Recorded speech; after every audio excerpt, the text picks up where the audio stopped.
Graham, you wrote a legendary essay, if I may say so, that we sent out to the folks on this call, the villagers who are joining in today. And in that essay, you analogize the difficulty of assessing a person as akin to seeing a window as both a window to see through and a mirror that can show your reflection. I thought that was such a fascinating image to think through, and just as an analogy, as a framework, the idea of a window is both a window to see through, and it can also be a mirror that can show your reflection. Why is that analogy at the essence of this topic for you? I think because over time I started to realize how much I was creating the interaction I was in. And for a long time I didn't see that. And so I feel like we all show up differently in different contexts. And if you show up, the example I used in there is like, I think I used to hold my breath while I was speaking, or if I was nervous in a conversation. And noticed over time that that could cause the other person to hold their breath, and then I would experience them as nervous. But I had created that, and then I was started to think, what else is like that? Um, I was actually reading Scott Alexander, the what's his thing called? Slate Star Codex. Yeah, sleep. He has he makes a very similar point. I just looked it up. He says a few years ago, I had lunch with another psychiatrist in training and realized we had totally different experiences with psychotherapy. We both got the same types of cases. We were both practicing the same kinds of therapy. We were both in the same training program, same teachers, but our experiences were totally different. In particular, all her patients had dramatic emotional meltdowns, and all my patients gave calm and considered analyses of their problems, as if they were lecturing on a particularly boring episode from 19th century Norwegian history. There's something I'm doing totally by accident to produce those results. This is worrying, not just as a psychiatrist, but as someone who wants to know about other people at all. I was going to add that to my piece because that's exactly the point I was trying to make. It there's like people, you're creating your field, and so you want to be as self-aware as possible of how you're doing that. Otherwise, you're just going to see what you're predisposed to see. Was the point I was trying to make. Gotcha. So, is that another way of talking about cognitive bias and the degree to which we wear blinders? We don't see the world clearly by default. Something Robert Wright and lots of other folks have written about. And so, Yeah, know that yeah, as you interview a candidate, as you evaluate a GP, as you evaluate a founder, you have blinders on, and you need to be self-aware of how that affects your analysis. yeah. And it's like it's entering a certain mood. Like I reread that piece I wrote. I kind of wrote it for myself to consolidate what I've learned, but then also it's I'm trying to capture a mood when I'm in the zone of like just how complex it is, and that I how complex the system it is, and how I'm changing the system. And I feel like the optimal mood is you're kind of open-minded with a very small point of view. Like it's like, okay, I've developed a point of view on this person, either in the interview or in the reference check, but I'm just holding like that point of view. So like my grip is so light on it, and I'll let something new they say or something the reference giver says rip my view out of my hand very easily. Because if you enter it, yeah. So I feel like it's for me. It works to think of it as a mood, and am I in the right mood to do this or not?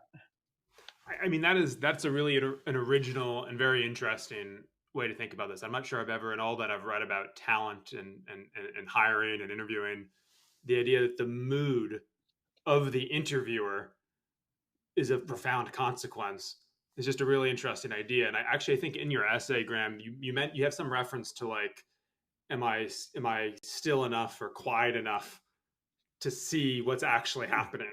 And you yeah, think about all of the interviews and talent evaluations that are done, in the middle of a super hectic day as you're running from one call to the other, and you've squeezed in the 20-minute reference check, in between two other things, and you show up kind of in a frenzy. I mean, it's probably very hard to sort of quantify just the ways in which your biases and so forth are going to distort your view, and how you're not going to be, I guess, still enough to recognize that. yeah. I see it again. I don't want to overclaim how often I achieve this state, but when I'm in it, it's like a form of mindfulness, and you're paying attention to what the other person is saying because you haven't made up your mind. So you're constantly like, oh, what? Maybe it's the opposite. Oh, this is actually directly contradicts my working hypothesis on whether they're high conscientious or low conscientious, or and just by I make my because I have mild ADHD the way maybe everybody does now, and I try to stay, you know, stay in it and not resist the urge to make up my mind and move on to the next thing. So So Graham, you say that references are not something that you should do to confirm your decision after an interview with a candidate, say, but are indeed the whole thing. References are the whole thing. What do most people get wrong in business when doing reference checks? but I think one thing to do is whenever you're in the position to be giving a reference, notice all the dynamics as somebody's asking you questions on a reference, because it really helps you um, realize the incentives. And so my takeaway of the incentives are, it's like most reference givers, particularly obviously the ones on a candidate's official list, are balancing this intention. Like they want to help their friend or former employee or whatever, but then they also don't want to lie. And so I've been on the receiving end of a reference a couple of times where I was giving a reference and I was trying to squirm out of, basically giving somebody a 5 or a 6 on a 10-point scale, but I didn't want to say that. And there was one guy I remember who became a close friend after this, who just sat on me for like an hour and was just like, like blah, blah, blah, blah, blah, blah, blah. And it got so exhausting. And I just gave up. Like, okay, I gave up like, I don't know, 35 minutes in. So I think one thing is stamina. Like I'm gonna stay with this as long as it takes to get in sync on this. And That reminds me of a I few good. remember, That reminds me, Graham, of a few good men. You can't handle the truth, like just the relentless. Like, right, fine, I'll. Yes, I ordered the code red. right, right, yeah, exactly. It's that kind of vibe. I remember I was on this really long. I was getting the reference from a guy I knew somewhat. He was a friend, and he was a portfolio manager at a fund. And he was talking about another portfolio manager. I did like, I don't know, 30 minutes. I was on my cell phone in a car. It wasn't optimal, and I was pretty sure he was giving in effect a ringing endorsement.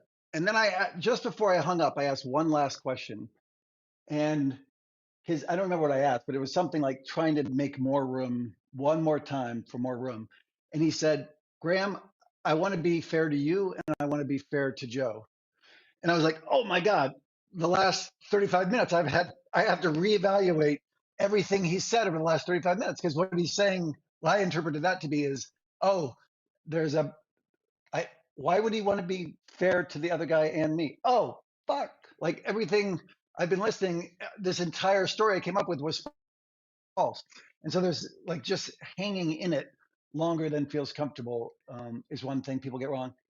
And then, yeah, go ahead. Okay, so one of the practical takeaways is a, the ideal reference check, phone call or video chat, should be longer than you might think, because people, if they're going to lie or half lie or evade, they might get worn down even as you ask the same question in 20 different ways. And so the 19th and 20th time you ask the question might actually arrive at the truth. And you need, what, 45 minutes, an hour to let that unfold.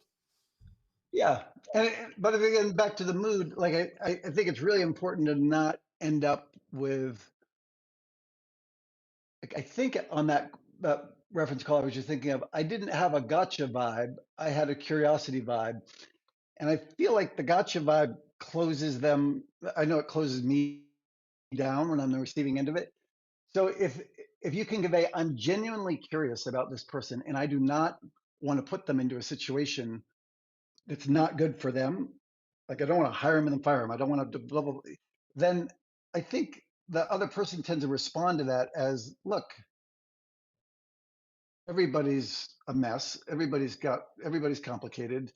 Everybody's container is very different than, one container is very different than another container. And so how do we help this person find the right, is this the right thing or not? And that curiosity gives you stamina, but also changes the interaction with the reference giver, I think. Well, and so one of the things you mentioned there is that you don't want the reference receiver to sort of close down too quickly. And is what would follow from that belief that it's helpful in a reference call to start with a few questions that you know are going to easy positives, get some positive vibes out. If you assume this is an on-book reference where the person wants to say something positive, let like start with that so they can feel like they check the box before you get to some of the edgier questions. Yeah, I think that's right. Yeah, like pacing it a little bit, and establishing rapport and making it safe, making it clear that you're not going to convey any of this. Um, yeah. So, do you ask references to rate the candidate or the GP or whatever the context is, the founder, to rate this person like on a scale 1 to 10? And how do you? What is the scale that you use? And then how do you avoid the classic? Oh, this person's a 7. I do often ask them, it depends on the context, what the scale is. Sometimes if it were in the context of picking a GP, it would be something, or a portfolio manager, it would be, um, who I try to calibrate their sample size first. So who's the most commercial person you've ever met?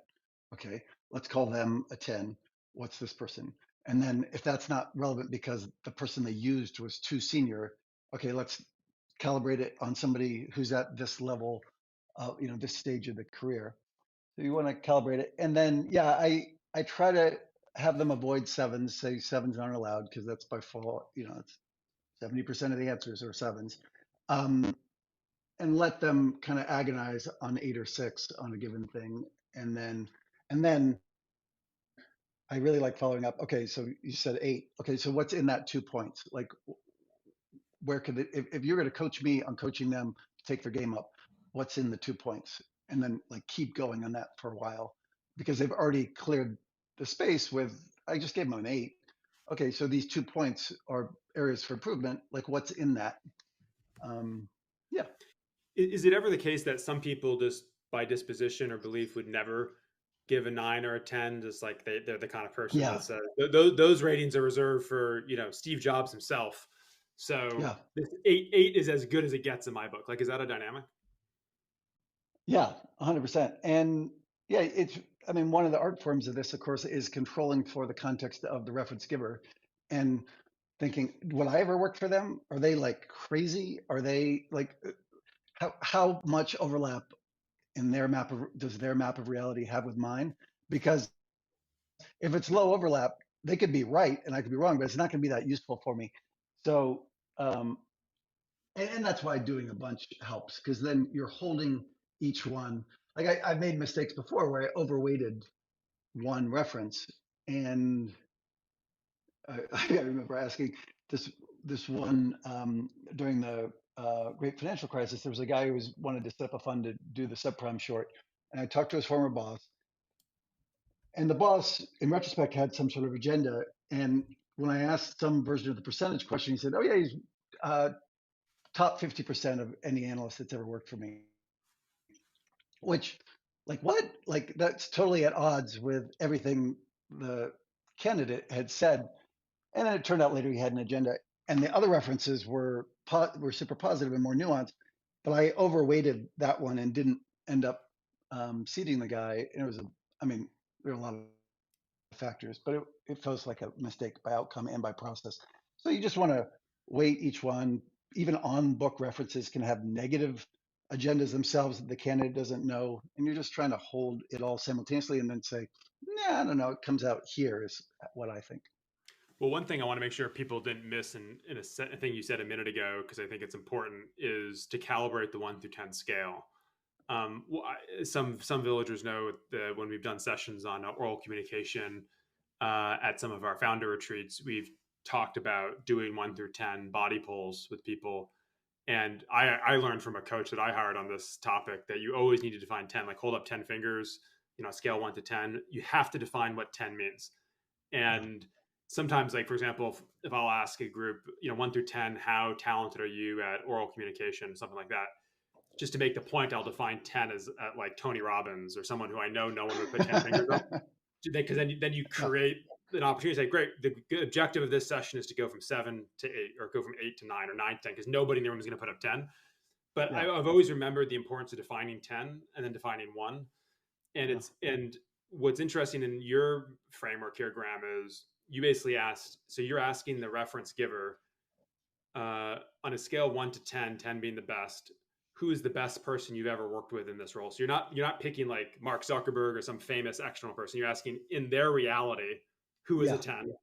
And then Yeah. you're asking them to compare the current candidate against that. Yeah, exactly. And hopefully I know, like ideally, I know who they pick, but if I don't, that's okay too. And then I make a note to go back and try to figure out. But um, yeah, I would say the advantage of having a big sample of something, product managers, CTOs, in my case, my massive sample is hedge fund analysts and portfolio managers, is over time, like you get to know that sample, and talent tends to clump. Like the 72s tend to interact with 78s to 71s. And in fact, I remember one time I looked at a reference list, and I had met with all 15 people on the reference list, and I thought they were all fine, but not extraordinary. So let's call them all in the high 80s. And and it and then I had to hold that view of maybe the candidate is um, just is not hanging out with the the peer level that represents himself. But in general, kind of Google page rank of people tend to interact with other people ish at their competence and talent level is one heuristic I have in mind.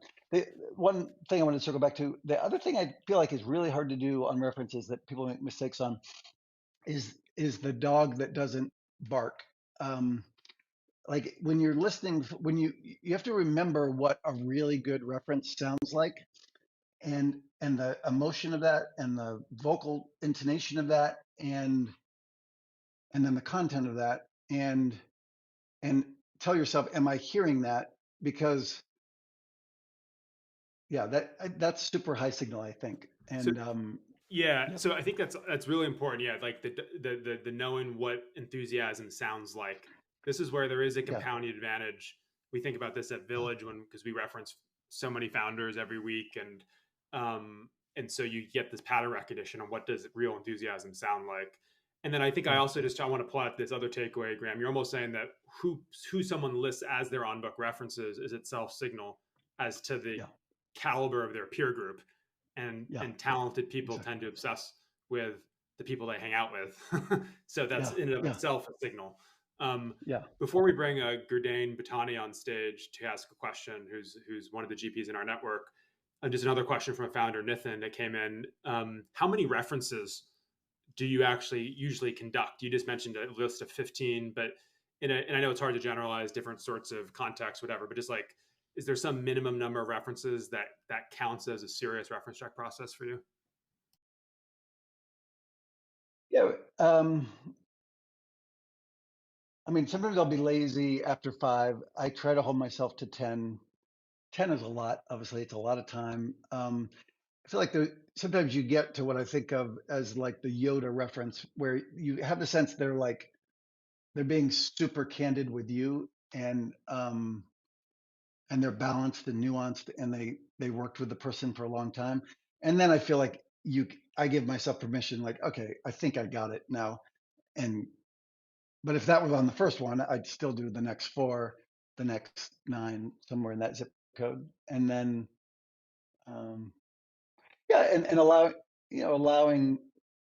if you aren't at the point where you can kind of simulate in your head what the downside of being with them is like, of working with them, then I try to keep going, because if I only know the upsides and I'm not in tune with the downsides or the reverse, like that's one check I have in mind. Oh, I got to keep going because I don't quite get it yet. Okay, so that's a profound point, and I just want to make, I'm just processing it myself, which is, you haven't done a thorough enough reference check process if you can't imagine in some concrete detail what the downside of working with this person is. Yeah, yeah. It's a little bit like one of the questions I like in an interview. Like in an interview, one frame is I'm trying to get to know you well enough that I'm qualified to do reference checks on you. And one interview question I like is, how would your spouse describe you with 10 adjectives? But which is a pretty aggressive question. I do it at the beginning. Some percentage of the time it backfires and they say fuck off. But if they don't, then it like creates a nice dynamic. But what I really am curious about is like, in what way specifically does your spouse find you to be a pain in the ass? Because that captures the down, that captures the downside of the things I'm appreciating about you. And that then you can kind of see somebody holistically and less on a pedestal and more as the messy And by the way, humans we all are. do you think it's best to say spouse? Would you say your Yeah, current no, depend. colleagues? Yeah, I try to read the dynamic. If they have a spouse, I use spouse, and if it feels okay. But some percentage of the time, yeah, I say colleague or Yeah. right. I'll just ask Brett to put in the chat for this live conversation is Josh Hanna, who just submitted a question, wrote a great article on extreme referencing. I think it's probably 10 to 15 years old, but we'll put a link in for people Oh, to check that out. Because it's sort of your comment, Graham, on 5 to 10 references is, I probably a larger number than many people think. A lot of people do like the 2 to 3 references. And so, Josh makes the point in his essay, you need to do a lot. You need to spend a lot more time doing this if you're going to do it well and do it thoroughly. yeah, So just as a shout out to that essay. But one thing, Graham, you just said a minute ago that I think is a good transition. Let's talk about interviewing founders, GPs, whatever. Is you said in your essay and just now, you said the mission of an interview is primarily to get to know the person well enough to do effective reference checks, right? So a lot of people think interviewing is the thing, and your argument is no, reference checking is the thing, and interviewing helps you be a better reference checker. Is it, you feel free to elaborate on that, but also is it fair then to say that if you had to pick, if you're trying to evaluate the prospect of working with someone, investing in someone, you had to pick between interviewing them or reference checking them, you'd pick reference checking? I think that's right. Like it seems a little radical to say out loud, and if I were doing it, I'm trying to think if I've ever actually done it.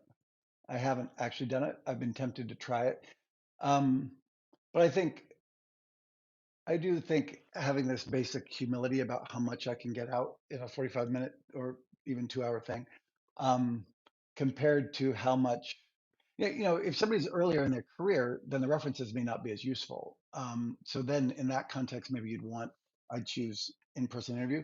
But if somebody is built up, has played a repeat iteration game on a given playing field, and there've been other players who watch them do it.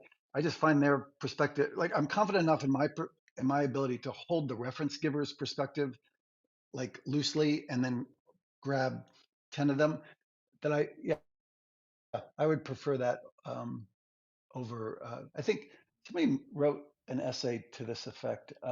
Kevin Ryan, the double click guy, Kevin, has a piece. He's very into the Jeff Smart Who methodology, and but he was saying if he only had one, um, he would choose references, and I remember reading that thinking, oh yeah, I'm exactly the same way. Well, so my take, you can tell me what you think, is that if I had to pick and it was a reference person who I knew well and had a trust relationship, I would pick Yeah, that over the interview. If I did not know the reference person well, I would pick an yeah, interview because sort of my frame of reference is one of the objectives here is your ability to detect deception, to detect spin yeah, and try to access truth. And yeah, talking to a stranger basically as a reference about the yeah, target candidate, it's like 1 degree removed, and so you're trying to like detect spin like as it like bounces off the backboard into like, it's like it seems harder. yeah, And so I'd rather actually just sit with a candidate and say, I know you're going to sell.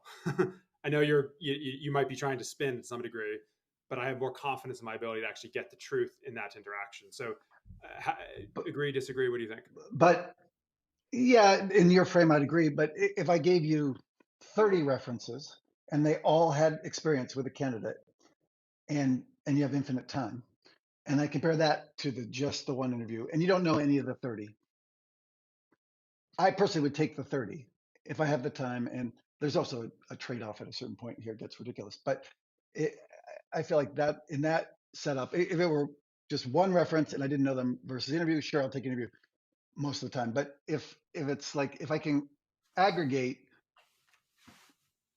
a mosaic based on all these people who have so many more hours with this person than I will, I think I'll take that. And I think one of the really good takeaways here is like if you're interviewing or trying to evaluate someone who's younger, fewer years of work experience, you're likely need to get really, really good at interviewing because the Yeah. reference book just isn't going to be very Yeah. deep.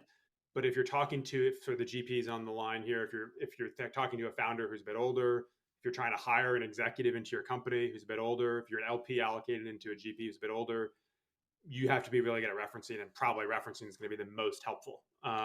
So I do think that the age of the target person is a huge factor on this vector. Yeah, I agree with that. One thing, Graham, you say in your essay, would love for you to elaborate on is you talked about the difference between espoused theory, which is what someone says when they're being interviewed, versus their theory in use, the mental models that actually drive their actions in daily life. Is this touching on sort of my word deception, which is a bit hard edged, I suppose, but just this idea that actions speak louder than words, and people have stories about themselves, and the objective in an interview is to cut through all that. Yeah, I think of it, we could use the word deception, but it's sometimes I feel like people are deceiving themselves. So it's like, trying to think of an example. It's like I got a cold plunge 2 weeks ago, and I've been gingerly working my way into doing it. And if I were in an interview context and I were younger and I gave a shit, then I might be tempted to say, yeah, I do a cold plunge every morning because I'm like leaning into it. I aspire to do a cold plunge every morning. The reality is I've done like two in the last week, and each time I'm like, fuck, why did I do this? But my espouse theory, like I do genuinely believe that at some point I'll be doing a cold plunge every morning, and I'll just kind of lean into it a little bit. And so I kind of feel like that's fair enough. But so you want to control the image that Jonathan Haidt has that I like so much is that came to him apparently in the midst of a psychedelic trip is of a we're all people riding elephants. And I like that image because then it's like the the writer is not always a reliable witness or reliable narrator. And sometimes it's like conscious deception, but sometimes it's unconscious deception, and they're saying what the writer wants, but then the elephant is just going to do whatever the hell that elephant wants to do over time. They're going to wander over and eat the grass on that side of the field. And so just a whole, taking people only semi seriously about as witnesses about themselves, I feel like is a good back to the mood. It's like a good vibe to be in. Yeah, and I'm gonna, because we have limited time, I'm not gonna go on a little side channel on cold plunges, but I will refer people to my blog and other areas where I've written about cold plunging, the value of cold showers and sauna. So we'll just put a pin in that, Graham. But we'll talk offline about your cold plunging. What among high talent people, high accomplished people, what's one of the more common areas where self deception occurs? Whereas you're an interviewer, you want to be sure to really question stated narrative.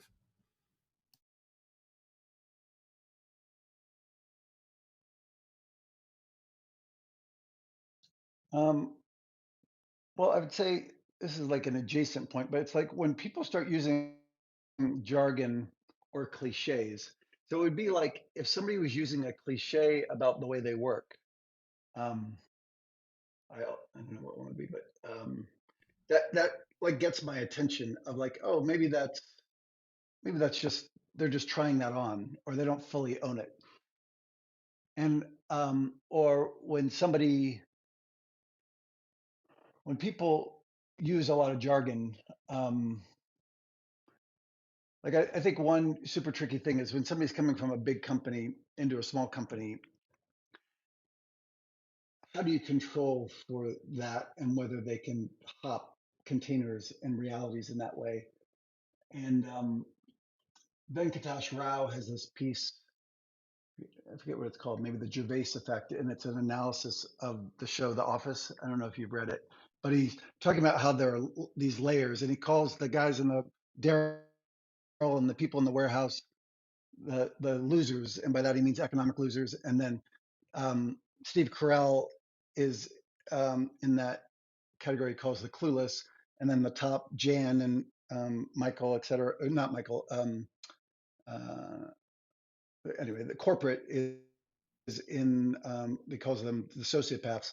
And his argument is that the sociopaths and the losers are the only ones in touch with reality. I feel like if you're interviewing anybody in that middle layer, it's really hard. They tend to use a lot of jargon, and it's really hard to figure out whether their reality, that they've been living in this, in Steve Jobs' world or in Jeff Bezos' world. If you take them out of that into another reality, it's not clear. I find it really hard to gauge whether it's going to work or not. Maybe there are transitions between certain firms that work better than others. But as we get older and we've been somewhere longer, like the way our reality works, it just gets so much more specific to that domain, and then you get out of it. And so I'm always nervous about, like, I'm constantly paranoid I'm missing something. Like, I use a word in my world, like value investing, or growth, or some piece of thing that I have a meaning for, and actually maybe they just have a completely different, or people are always in investment world always complaining about their former boss traded too much or blah blah blah. And but the different time frames for what constitutes investing versus trading is very different, container by container. And so Yeah. yeah. Well, first of all, we'll definitely we'll see what is the most quotable sentence of this conversation. But the sociopaths and the losers are most in touch with reality is in the running right now, Graham, for a top three. We'll see if it ends up as number one. Um, but no, that's quite interesting. I mean, I guess you're touching on a theme we really don't have time to get into today, but it's a topic about which there's considerable research and that you and your colleagues from USROC have also written about and spoken about, which is just how context specific high performance is, and that and expertise for that matter. One thing Tyler Cowen has said many years ago is expertise is incredibly context specific, and one of sort of, these are now my words, not Tyler's, but one of the like modern plagues of the media culture is just how many experts in one domain get sought after for their opinion on things that they don't know actually a lot about. But we think Yeah. sort of the high IQ brain can riff uh, with equal insight across a whole set of topics, and that just ain't so. So I think it's a well put. And I think at least when evaluating GPs spitting out of big firms, that's an obvious question. Or as for the founders on the call here, you're hiring someone who crushed it at Google, but now you're trying to bring them into your 14-person startup. What is that going to look like? So that the transfer of context is a huge area of risk that we should all be paying attention to. I want to switch to a different question, but do you want to react to any of that, Graham? I was just thinking of, I was speaking with somebody who was very senior at Yahoo years ago, and they kept hiring people from Google, and then they would never work. And his theory became that, like, Google employees, for the most part, are operating with this massive tailwind of how dominant in search they are. And so anything they tell you, they're not able to calibrate. And that often happens. Like, somebody leaves Goldman and they think they get their phone calls returned because it's them, but it's very hard if you're in that seat to correctly weight the fact that somebody's calling you back because you're at Goldman and you have Goldman's balance sheet and reputation and everything behind you. And so I think, like, that's one thing we each as individuals are subject to, is not weighting that correctly. And if you're doing references or hiring, you want to try to weight it for the person. So let's talk about specific interview questions that you think are really resonant. And before we get to your top list, I want to run by you a question that just came up. I was just in a taxi a couple hours ago with my colleague Ann Duane and our portfolio CEOs Vincenzo Iozzo and Charmaine, and we were all just talking about the following question, which is apparently the CEO of a major publicly traded tech company today asks candidates the following question: do you care most about winning? Are you obsessed with winning, or are you obsessed with not losing? And he will not hire people who are obsessed with winning. He wants people who are terrified of losing. Yeah. I'm curious to start. What do you think of that question and that framework? And then what are other questions you like better or the same?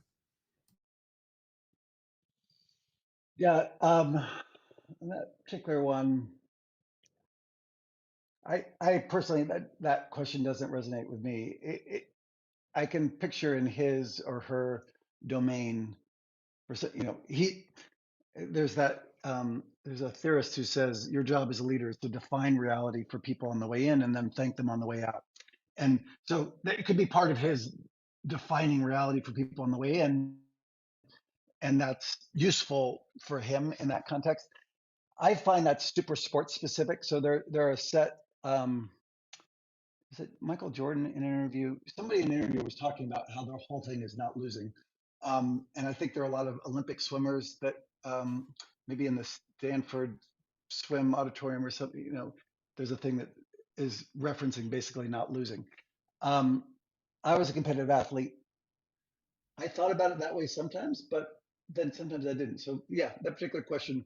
Yeah, But I think if it's coherent with your world, it can make sense. It can also be noisy. I can picture yeah, it works better with certain types of athletes or something. What's yeah. your Well, I think take on it? I'm curious. Well, I think it's two things, but I think that's a good comment. One, just plus one. Like, I actually think part of what you do when you're interviewing people to join your company, you're already setting in place the culture, right? Yeah, exactly. It's the first time that the potential employee starts to hear about the values, and so you're totally Yeah, right. Like, there's actually in the same way that like Robin Hanson says, when you go to the doctor, only 5% of the visits about medicine or about the actual medical process, and 95% is about being heard and feeling better. Like right. medicine's not about medicine, I think is his line, or healthcare is not about healthcare. Similarly, Yeah, like you could argue, and by analogy, I'm being a bit extreme here for effect, but like, interview questions are only somewhat about evaluating talent, and a lot of it is like preparing them for their onboarding. and so in that yeah, sense, the win versus not to lose thing is potentially interesting. But I also think what that question gets at in Silicon Valley, this is or the VC Josh Wolf has this line, chip on your shoulder is chips in your pocket. Like if you have a chip on your shoulder, or another VC I know who will remain nameless, says he likes to back founders with daddy issues, sort of wasn't loved enough. I'm insecure. I'm completely obsessed. I'm driven. That's what a great tech founder looks like. Like I do think there's a school of thought that prizes yeah, that. And I think looking for employees that are terrified of losing kind of is in that tradition. And I yeah, guess, it could work for certain companies. yeah, yeah.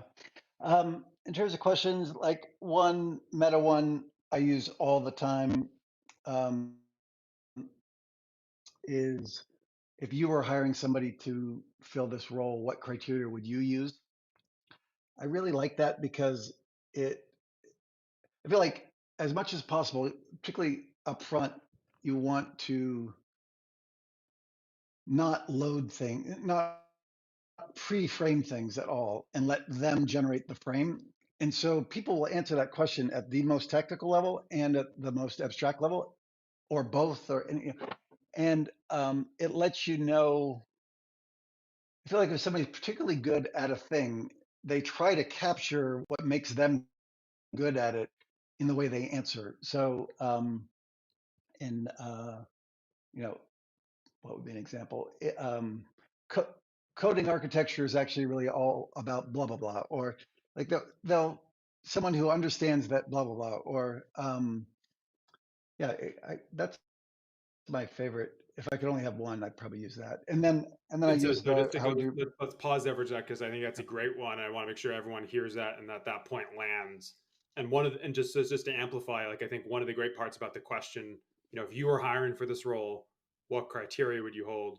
Not only is it kind of a backdoor way of accessing insight, kind of reminds me of the old line in venture, which is like ask for money, you get advice; ask for advice, you get money. Like sometimes you have to go indirect to get to the truth. But also, what I like about the question, Graham, is it can reveal just very at a more prosaic level, like how well do they understand the company? Have they done their research? Do they know what you're looking for? Do they know what the role is? Like you can't give a generic interview answer.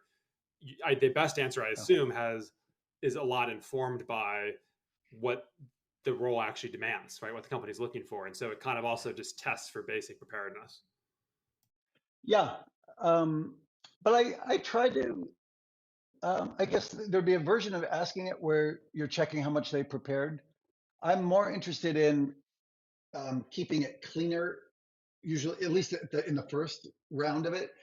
Um, I tend to get at company specific stuff in other ways. Like I just, I want them not to fit it to me. I want them to say if they were what they truly think excellence is, and how do they I'm trying to think of an example. So I was interviewing this person who came out of a large credit fund, and I asked him this question, and he he gave this answer that as he said, well, I've been thinking about this because I was just replacing myself and I was interviewing people, and I actually think you need somebody who has both the ability to invest in RMBS and CMBS.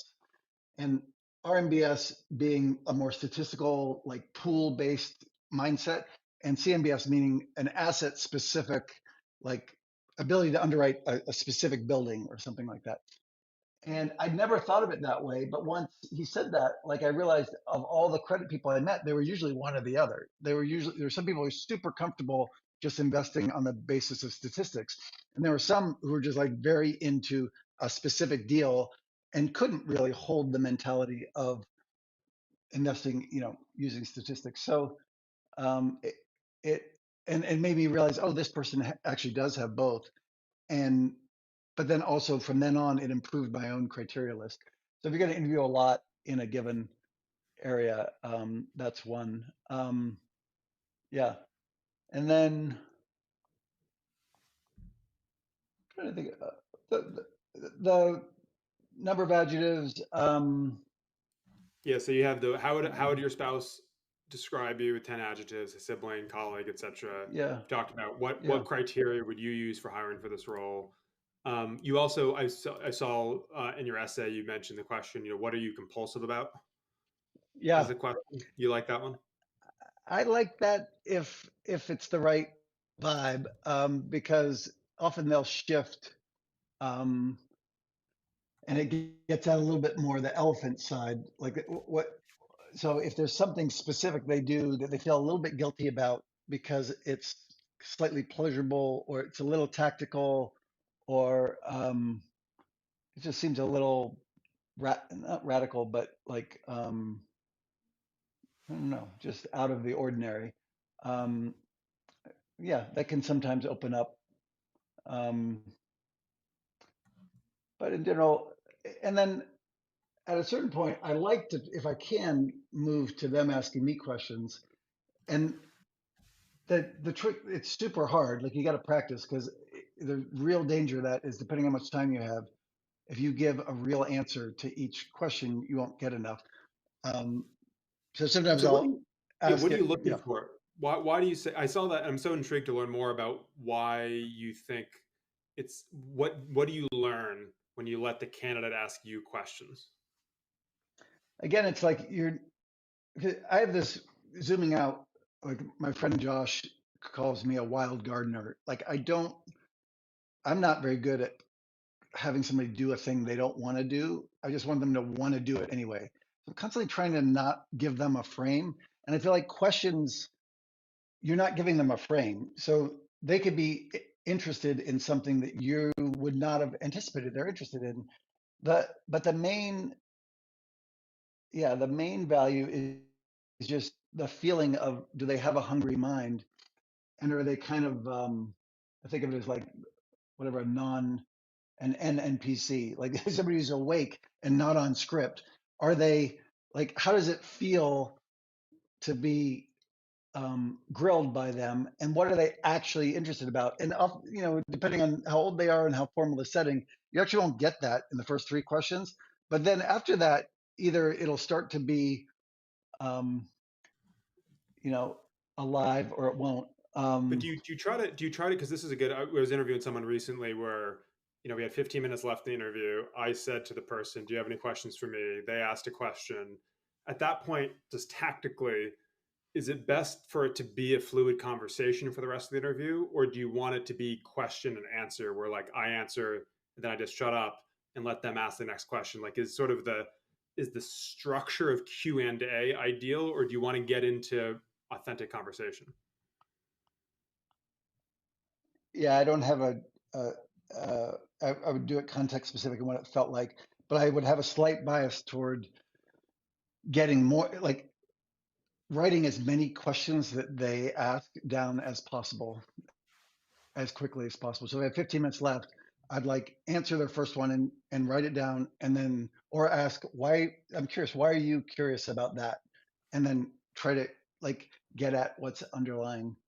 And just because if there's some chance it's a forced setting and or they're not on their game and you don't want to overweight it.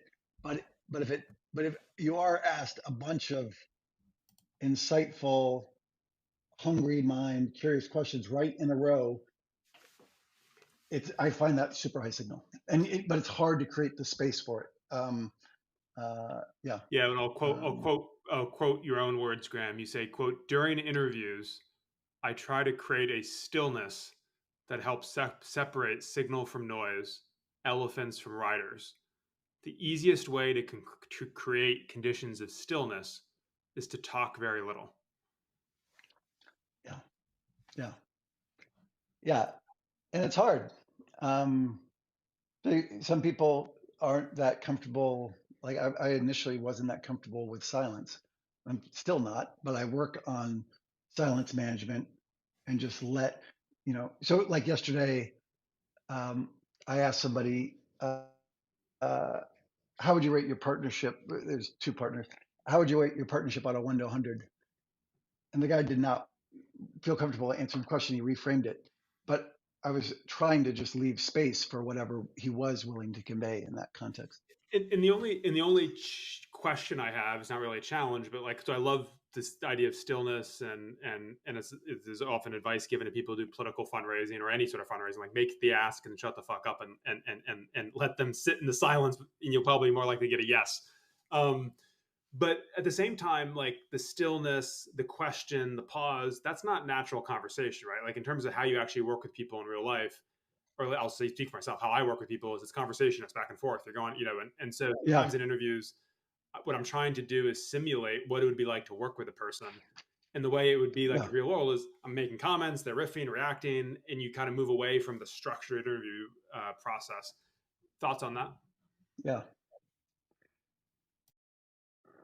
Well, the image I have in my head is I don't know if you ever watched Charlie Rose. People on the call may be too young to have watched him, but like he was such a good interviewer on the one hand. On the other hand, he would talk way too much, and sometimes like, and so I always like, am I sure I'm not being Charlie Rose in this context and putting this thing and being my enthusiasm for the candidate or for my company or for the thing, blah blah blah. Am I sure I'm not like just entertaining myself here? So I think it's good to. Um, it depends how much time you have. Depends where your natural setting is. But I think probably most people could benefit from allowing themselves and the other person to be slightly uncomfortable and doing a little more of something. Mm-hmm. Yeah, and I'll just on the Charlie Rose thing, I'll just say I do think he was overrated as an interviewer. I always remember I once had the opportunity to sit next to Christopher Hitchens, who said the great thing about Charlie Rose is you never know what he's going to ask next, and neither does he. Um, uh, but so now, Graham, we have just 6 minutes left, and I want to sort of wrap it up. But before we get to sort of wrap up and tie a bow and try to summarize some of the takeaways, because it's such a rich and dense conversation here, I want to give you an opportunity to take 2 minutes to describe a topic that you could spend literally 200 hours probably talking about, which is personality tests, personality assessments, Enneagram, and the like. So, in the context of interviewing and reference checking and sizing up talent, how helpful is it to try to fit somebody into a personality framework or any one of the 5 or 6 frameworks that I know you use in your everyday life? Like, as you're interviewing, as referencing, are you trying to yourself say, is this an Enneagram 3, 2, Myers-Briggs type, whatever? Or is that conflating? Is that a different way to think about talent, but not in the interview or reference check process? No, I was actually talking with a hedge fund manager who runs a huge activist fund, and bizarrely, he's very into the Enneagram. And he was describing how when he's sitting with a CEO, he experiences as a form of mindfulness to kind of what I was referring to earlier, to try to figure out, to hold what type are they. And you could do that on the big five, Ocean. You could do that with Myers-Briggs. I mean, Myers-Briggs, I find, is more controversial and is a little lightweight, but I still find it useful. I find the S component of Myers-Briggs particularly useful versus N. The sensing, is somebody super concrete and literal and linear versus are they more abstract? But yeah, I if I'm interviewing somebody or doing references, I am trying to hold Enneagram, which I like because it's got the positives right next to the negatives on each one. It takes a pretty big investment of time before it seems slightly less astrological than it does at first. And I was super hesitant to start using it. I learned about it probably 5 years before I started saying, wow, I actually do see these patterns a lot and I find them useful. It also has a personal development and spiritual growth component to it in a way that I like and makes it not seem, um, I don't know, it seems richer and like it's got more trajectory to it. So I use Enneagram, I'll use Big Five. Um, uh, what else would I use? But And will then the you ever key, ask?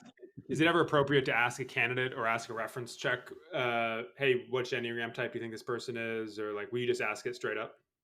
I will sometimes, yeah. Or if somebody's worked at Bridgewater or McKinsey or somewhere where you know they have like a ton of psychometrics, I'll ask them. So what did your baseball card at Bridgewater say? Or if you know the framework that they use at the prior place, it's a way to like get in sync very efficiently. I mean, So ideally they'd send it to you, but let's often wrap that up. I doesn't want to happen. get a few quick questions, quick answers from some of the questions that have come in from folks who are on the call, Graham. So first, uh, when you're doing an extended reference check, 30, 45-minute call, etc., has it ever backfired where the reference person says, wow, this is kind of annoying, this is way over the top, and they go back to candidate and say, this person seems weird, like you overdid it?